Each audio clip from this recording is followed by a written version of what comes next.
ঈদুল আজহার কোরবানির মাংস কতদিন রাখা যায় এ নিয়ে অনেকের মনেই প্রশ্ন থাকে। অনেকে মনে করেন 3 দিনের বেশি কোরবানির মাংস সংরক্ষণ করা বৈধ নয়। তবে ইসলামী শরিয়াহ ও সহিহ হাদিসের আলোকে আলেমরা বলছেন প্রয়োজন হলে কোরবানির মাংস 3 দিনের বেশি সময় ধরে সংরক্ষণ করা জায়েজ।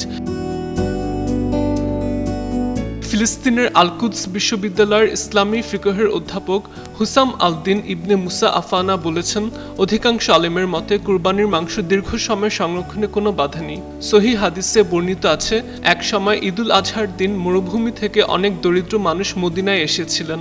তখন রাসূলুল্লাহ সাল্লাল্লাহু আলাইহি ওয়াসাল্লাম মুসলমানদের 3 দিনের প্রয়োজনীয় মাংস রেখে বাকিটা দান করতে বলেছিলেন। পরে পরিস্থিতি স্বাভাবিক হলে তিনি বলেন, তোমরা খেতে পারো, সংরক্ষণ করতে পারো এবং দান করতে পারো। এই হাদিসটি বর্ণিত হয়েছে সহিহ মুসলিমে।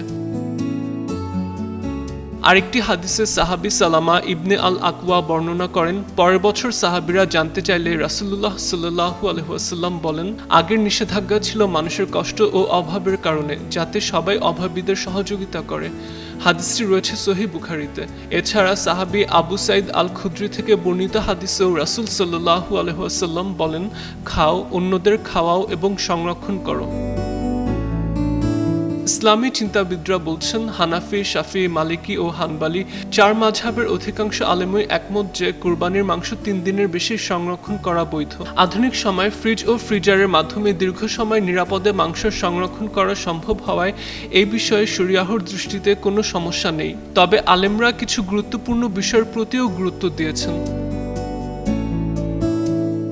মাংস সংরক্ষণের আগে অভাবীদের হক আদায় করতে হবে, অপচয় করা যাবে না, স্বাস্থ্যবিধি মেনে পরিষ্কারভাবে সংরক্ষণ করতে হবে, আর নিয়ত হতে হবে আল্লাহর সন্তুষ্টি অর্জন। কুরবানির মূল শিক্ষা হলো ত্যাগ, তাকওয়া ও মানবতার সেবা। তাই কুরবানির মাংস সঠিকভাবে বন্টন ও সংরক্ষণের মাধ্যমে আমরা যেন আল্লাহর সন্তুষ্টি অর্জন করতে পারি। মাহাদি আহমেদ, যুগান্তর নিউজ।